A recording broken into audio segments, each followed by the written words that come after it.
years ago, I was teaching a large lecture class on a survey of early British literature.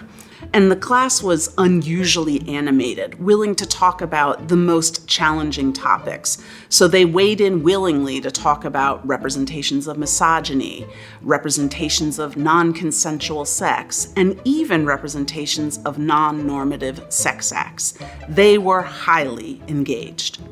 And then we got to Othello, and there was silence. At first I thought maybe they haven't read the play, so I asked.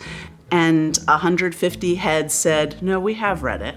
And I was like, why are you all quiet? And I realized at that moment that these students had never been in a space where they could talk about race openly. Many of us, in fact, have never been in spaces where we're taught to talk about race.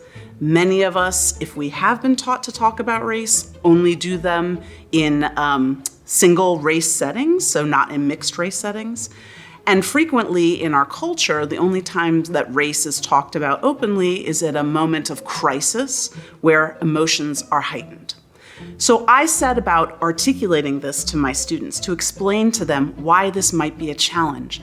And all of a sudden the floodgates opened and they were like, this is a racist play. We don't think we should have to talk about it. And I said, okay, now let's start with the fundamentals. I've come to realize that the goal of a pre-modern class is more than just learning the content. Students need to practice listening and talking about issues and representations of race, both in historical contexts and in contemporaneous ones. This is something that we don't often do, and certainly we're not taught to do earlier in our education. And finally, one of the goals is also to ameliorate fears about weighing into discussions and debates about race and issues of representation. I've also started articulating why higher education is particularly important for students. Although if they're in your class, they probably think that higher education is beneficial in some ways. Many of them have not thought about the fact that collective discussion in non-heightened situations is how human beings learn most effectively. It's also important to stress that no human being is born with an ability to read pre-modern texts. It's not like you come out of the womb and you're like, Spencer, got it. And similarly, there should be no expectation that students should know how to talk about race without being taught how to do so. So, you come to a pre-modern literature class, you're going to learn both about the content and how to talk about race and representation.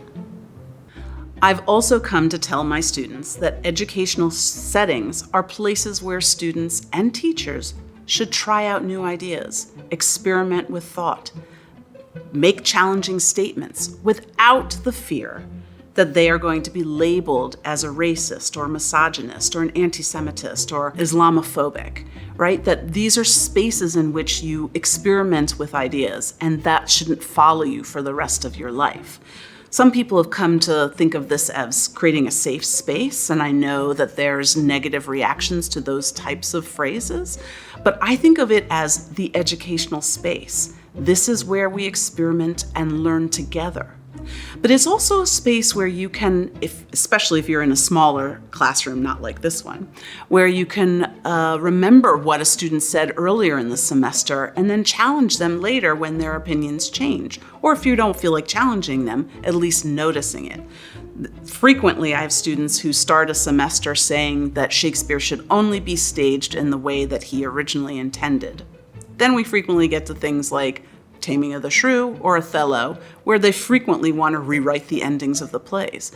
I think it's important in that moment to say, look, your thinking has changed, and that's a good thing.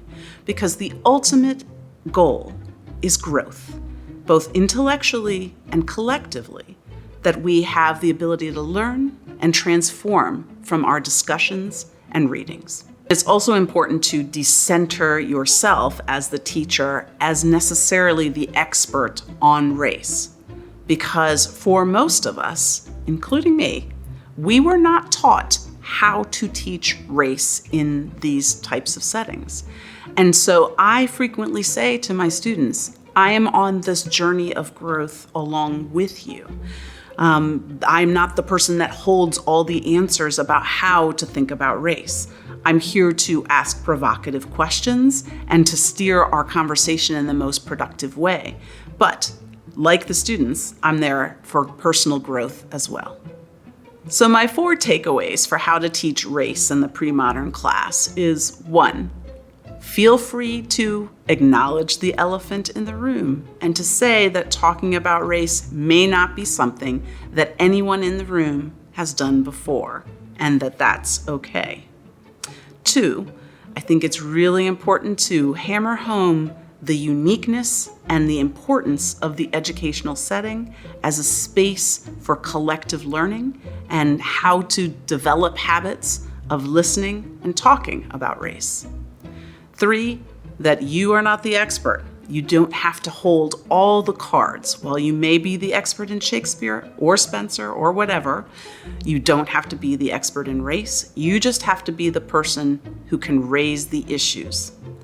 And 4, that coming to a pre-modern class is not only to learn the content, but to learn skills that you can take away about how to listen and talk about representation and race in complex and nuanced ways. And ultimately, my hope is that the pre-modern classroom teaches students to develop habits of thinking about complex texts and complex issues of representation that are grounded historically and applicable contemporaneously, and that these are skills that they will take with them for the rest of their lives.